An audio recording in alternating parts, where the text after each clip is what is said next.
శివాయ గురవే నమః. శ్రీమాత్రే నమః.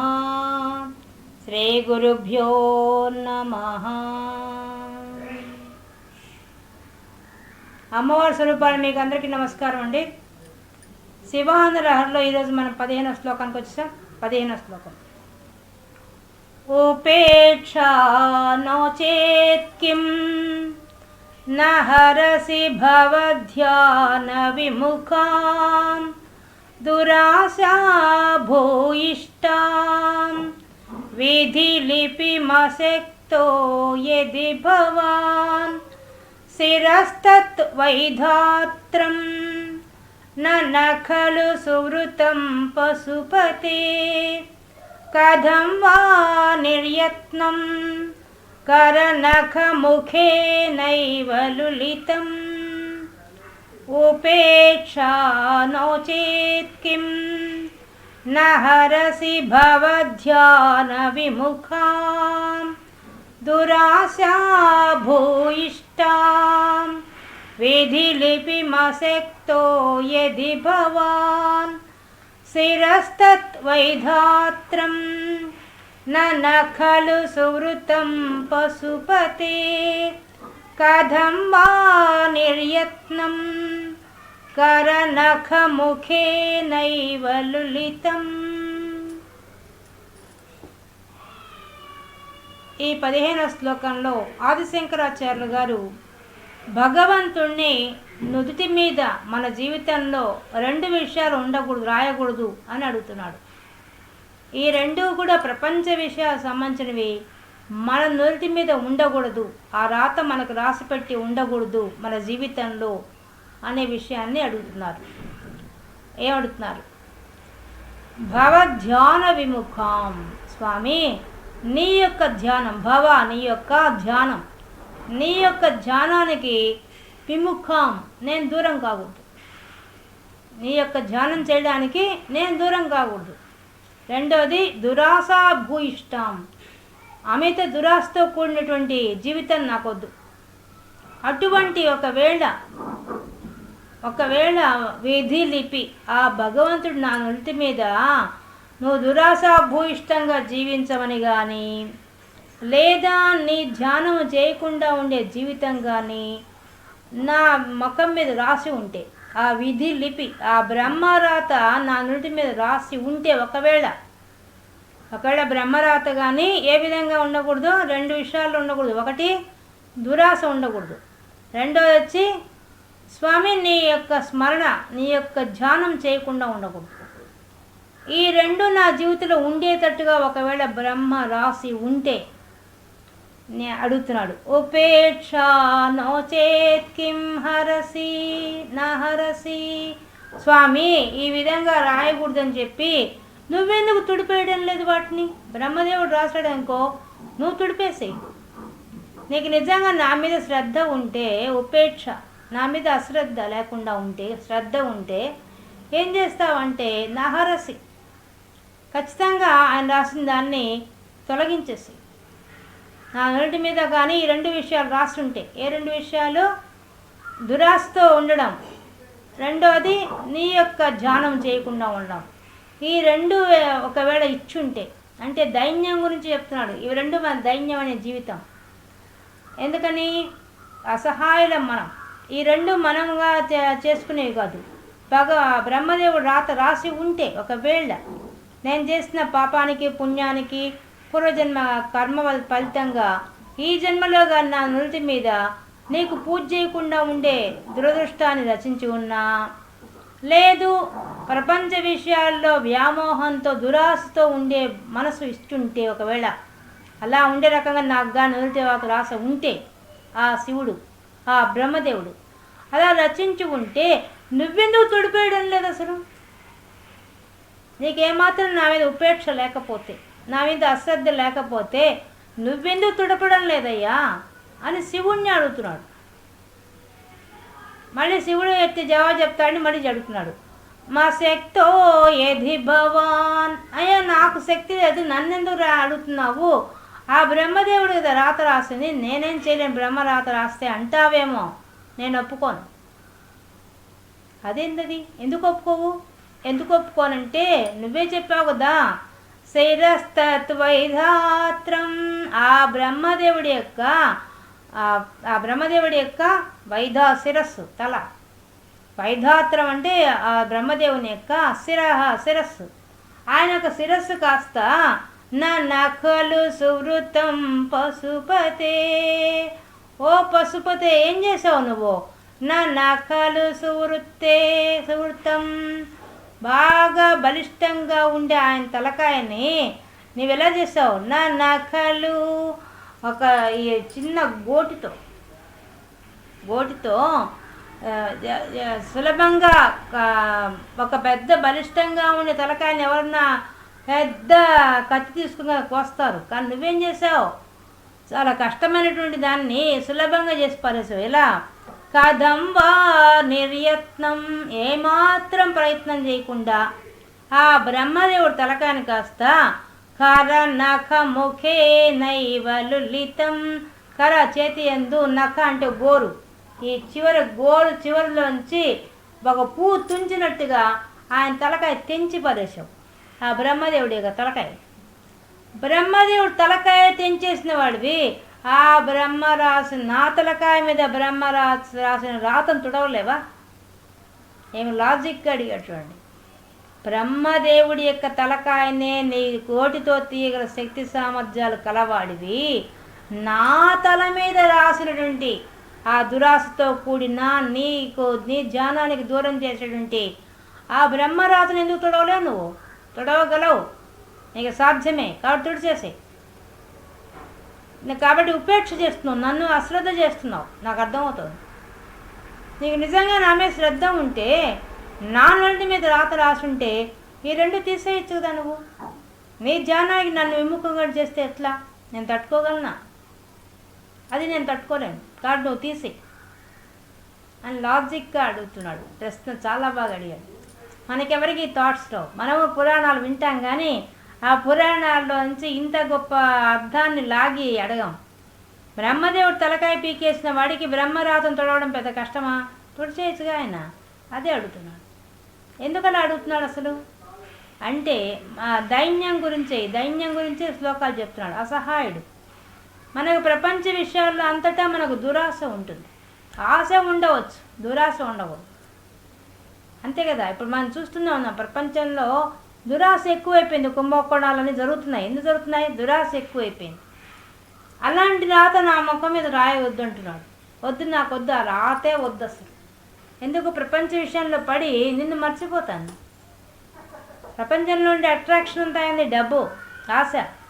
ఆ ఆశ కోసంగా వెళ్ళి దానికోసంగా జీవితం అంతా పరిగెత్తి నిన్నే మర్చిపోతానే, నాకు అవసరం లేదనుకుంటా నేను. అలాంటప్పుడు ఏమవుతుంది? నా హరసి భవధ్యాన విముఖం, ఇంకా నిన్ను ధ్యానం చేయి. నేను డబ్బే ధ్యానం చేస్తాను, నిన్ను ధ్యానం చేస్తాను. నేను బాగా డబ్బు వచ్చే సోర్స్ నాకు కనిపించింది, బాగా నా దురాశ పెరిగిపోయింది. ఈరోజు 10 రూపాయలు దొరికి రేపు 20, అట్లా 30 పెంచుకుంటూ కోట్ల దాకా వెళ్ళిపోయాను నేను. కాబట్టి కోట్లు వచ్చేదాకా నేను నిద్రపోను. ఆవిడ కోట్ల డబ్బు మీద ఆశతో ఉన్నప్పుడు నీ గురించి నేను ఎందుకు ఆలోచించాను కదా. నేను అదే ఆలోచిస్తూ ఉంటాను. ఈ రెండు నా నుదుటి మీద బ్రహ్మ రాసుండొచ్చాము, బహుశా రాసుంటాడు. లేకపోతే నాకెందుకు దురాశ వస్తుంది, లేకపోతే నాకెందుకు నిన్ను ధ్యానం చేయాలని బుద్ధి పుట్టదు.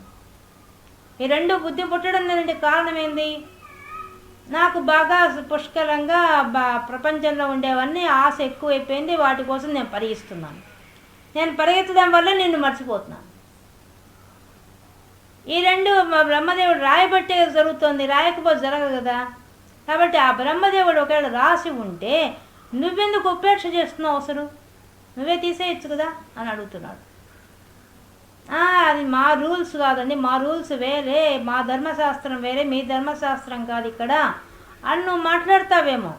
అశక్తో ఎది భవాన్, నేను అది చేయడానికి నాకు శక్తి లేదయ్యా, మా ధర్మశాస్త్రం వేరే, మాలో ఉండే రూల్స్ వేరే, మేము అలా చేయమని నువ్వు అంటావేమో. అంటే నేను ఒప్పుకోను. ఎందుకని? ఒకవేళ అది నిజమైతే బ్రహ్మదేవుడికి తలకాయ తీసేవే నువ్వు. అది కూడా ఎట్లా? ఒక పువ్వు కోసినంత సులభంగా గోటి చివరి నుంచి తలకాయ కోసేవానికి బ్రహ్మదేవుడికి. అలాంటప్పుడు బ్రహ్మ రాసిన రాతిని తోడడం పెద్ద కష్టమే ఉంది నీకు? నీ రూల్స్ అక్కడ కూడా ఉన్నాయిగా. బ్రహ్మదేవుని చంపకూడదుగా, మరి బ్రహ్మహత్య పాతకం కదా అది. ఆ రూల్ అక్కడ వర్తిస్తుందిగా అని అడుగుతున్నాడు. బాగా లాజిక్గా అడిగాడు.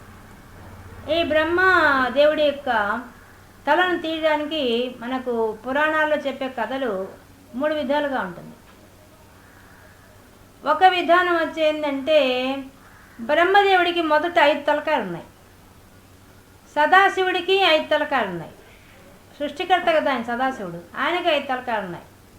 అప్పుడు ఈయన గర్వించి నాకు ఆయనకు తేడా ఏముంది అనే గర్వంతో శివుడి ముందు పోయేసి ఆ సదాశివుడి ముందు నీకు నాకు తేడా ఏముంది, నాకు 5 తలకాయలున్నాయి, నీకు 5 తలకాయలున్నాయని మాట్లాడాడు. అప్పుడు శివుడికి కోపం వచ్చేసి తన గోటి చివర ఉండే గోరుతో 2 వేలతో ఉండే చివర ఉండే గోరుతో ఒక పువ్వు కోసినంత సులభంగా ఆయన పైన తలకాయ ఇట్లా ఉంది, పైన ఉంది, తల మీద పైన తలకాయ ఉంది, ఆ తలకాయ గిల్లేశాడు ఆయన. అంటే అది అహంకరించి మాట్లాడింది, ఆ తలకాయ మాట్లాడింది, 5వ తలకాయ మాట్లాడింది అహంకరించి. నీకు నాకు తేడా ఏముందయ్యా అని ఆ గర్వంతో మాట్లాడాడు, అహంకారంతో మాట్లాడాడు. అహంకరించాడు కాబట్టి తీసేశాడు ఆయన. ఇది ఒక కథ, ఒక పురాణం కథ ప్రకారం ఇది. ఇంకో పురాణం కథ ప్రకారం ఏంటంటే, బ్రహ్మదేవుడు వచ్చేసి పార్వతుల పెళ్లి చేస్తున్న సమయంలో, వివాహ సమయంలో పొరపాటున ఆ బ్రహ్మదేవుడు అమ్మవారి అందాన్ని ఒక్క చూడకూడని దృష్టి చూస్తాడు. అది శివుడు గమనించి వెంటనే ఆయన తలకాయ తీసేస్తాడు. ఆ చూసేది కూడా 5వ తలకాయ, ఆ తలకాయ తీసేస్తాడు. అప్పుడు కూడా ఈ గోటితోనే తీసేస్తాడు. ఏమి కత్తి కానీ ఏం వాడకుండా కేవలం తన గోటి చివరి భాగంతో అటు గిల్లేసినట్టు గిల్లేస్తాడు. అందువల్ల అది చెప్తున్నాడు. ఇంకా 3వ కథ ఏంటంటే, మనకి ఈ కథ ఇప్పుడు చెప్పే 3వ కథ మనకి శివాంధ్రలహరిలో చివరి వరకు వస్తుంది. ఈ కథ మాత్రం ఒక్కొక్క దగ్గర ఒక్కొక్క విషయం చెప్పుకోవాల్సి వస్తుంది ఈ కథ గురించి. ఈ కథలో ఆ కథ ఏంటంటే, ఒకసారి బ్రహ్మదేవుడు అన్ని ఊళ్ళు తిరుగుతూ, అన్ని లోకాలు తిరుగుతూ వైకుంఠానికి వెళ్ళినట్టు, వైకుంఠం పోయినప్పుడు విష్ణుమూర్తి మిగతా లోకాల్లో, దేవతా లోకాల్లో అంతా బ్రహ్మదేవుడు వచ్చాడని చెప్పి ఆయన గౌరవించి అందరు పైకి లేచి నమస్కరించారు. కానీ వైకుంఠానికి వెళ్ళినప్పుడు విష్ణుమూర్తి లేలేదు. ఎందువల్ల ఆయన తండ్రి, బ్రహ్మదేవుడు తండ్రి, ఆయన ఎందుకు లేస్తాడు అని లేలేదు. లేకపోతే బ్రహ్మదేవుడు కోపం వచ్చింది. నేను కదా ఈ విశ్వానికి అంత సృష్టికర్తను, నేను వస్తే కూడా నువ్వు లేవా అని చెప్పి తగాదా పెట్టుకుంటాడు. నేను గొప్ప నీకంటే అని చెప్తాడు. కాదు నాయన, నువ్వే నాలో నుంచి వచ్చావు, నేనే నీకంటే గొప్ప అంటే ఒప్పుకోడు. అప్పుడు వాళ్ళిద్దరు తగాదా పెట్టుకుంటారు. ఆ తగాదా ఎక్కడి దాకా వెళ్ళిపోతుంది, ఇద్దరు యుద్ధం చేసి దాకా వెళ్ళిపోతుంది. యుద్ధం చేస్తూ ఉంటే ఆ యుద్ధంలో కాస్త ఇంకా లోకాలన్నీ అల్లకల్లోలం అవుతుంటే అప్పుడు శివుడిని పోయి ప్రార్థిస్తాడు దేవతలు, అయ్యా వాళ్ళిద్దరు యుద్ధం చేస్తున్నారు, యుద్ధం ఆపండి అని చెప్పేసి. అప్పుడు ఆ శివుడు వచ్చి వాడిద్దరి మధ్యలో నుంచి ఒక దీపం రూపంలో వచ్చి నిలబడతాడు. పెద్ద దీపంలాగా వచ్చి నిలబడతాడు. నిలబడినప్పుడు వాళ్ళు ఆశ్చర్యపోయి నేను గొప్ప అంటే మీ ఇద్దరు ఎవరు గొప్ప నేను తెలుస్తాను అని చెప్పి ఆయన శివలింగంగా మారిపోతాడు. మారి ఆ దీపమే శివలింగంగా మారిపోతుంది. మారిపోయి నా యొక్క మొదలు తుది 2 కనుక్కోరండి అని చెప్తాడు. అప్పుడు పైన ఎగురుకుంటూ బ్రహ్మదేవుడు హంసవాహనం ఎక్కి వెళ్ళిపోతాడు పైన చూడడానికి కోసంగా. కింద చూడడానికి కోసంగా వరాహ అవతారం ఎత్తి విష్ణుమూర్తి భూమిని తవ్వుకుంటూ కిందకి వెళ్ళిపోతాడు. ఈ సంఘటన మనకు అరుణాచలంలో జరిగింది. ఇప్పటికీ అరుణాచలంలో అరుణాచలేశ్వరుని మనం చూస్తున్నాం. అది ఏ యుగంలో జరిగిందో మనకు తెలియదు, కానీ మొత్తంగా కథ అక్కడే జరిగింది. కాబట్టి అక్కడ జరిగినప్పుడు బ్రహ్మదేవుడు పైకి వెళ్ళిన తర్వాత ఒక మొగలి పువ్వు పైనుంచి పడుతూ ఉంటుంది. కొన్ని వేల సంవత్సరాలు అయిపోయినా కూడా ఆయన మొదలు కనుక్కోలేకపోతాడు. అప్పుడు ఒక మొగలి పువ్వు పడుతుంటే నువ్వు ఎక్కడి నుంచి వస్తున్నావు అడుగుతాడు. ఎవరో నన్ను పూజ చేశారు, నేను వస్తున్నాను అంటే పైన భాగం చూసామంటే నేను చూడలేదంటుంది. అయినా కూడా నాకు వచ్చి సాక్ష్యం చెప్పు శివుడి దగ్గర అని చెప్తే అది ఒప్పుకుంటుంది. అలాగే కామధేను ఎదురుపడుతుంది. కామధేనుని కూడా అడుగుతాడు, నువ్వు చూసావో మొదలంటే నేను చూడలేదంటుంది. కానీ నాకు సహాయం చేసి చూసా అని చెప్పమంటాడు. సరే అని ఒప్పుకుంటాయి రెండు. అప్పుడు వెనుతిరిగి వచ్చి నేను నీ యొక్క మొదలు చూశానని చెప్తాడు బ్రహ్మదేవుడు. అబద్ధం చెప్తాడు. విష్ణుమూర్తి మాత్రం తిరిగి వచ్చి నేను ఇప్పటిదాకా చూడలేదని చెప్తాడు. కానీ బ్రహ్మదేవుడు మాత్రం నేను చూశానని చెప్తాడు. సాక్ష్యం ఏంటంటే ఇదిగో మొగలి పువ్వు, ఇదిగో కామధేను అని చెప్తాడు. కామధేను మాత్రం ముఖంతో అవునన్నట్టు కానీ వెనక నుంచి కాదు అని చెప్తుంది. అందువల్ల మనం అందరం వెనక భాగాన్నే పూజ చేస్తుంటాం ఆవులకి.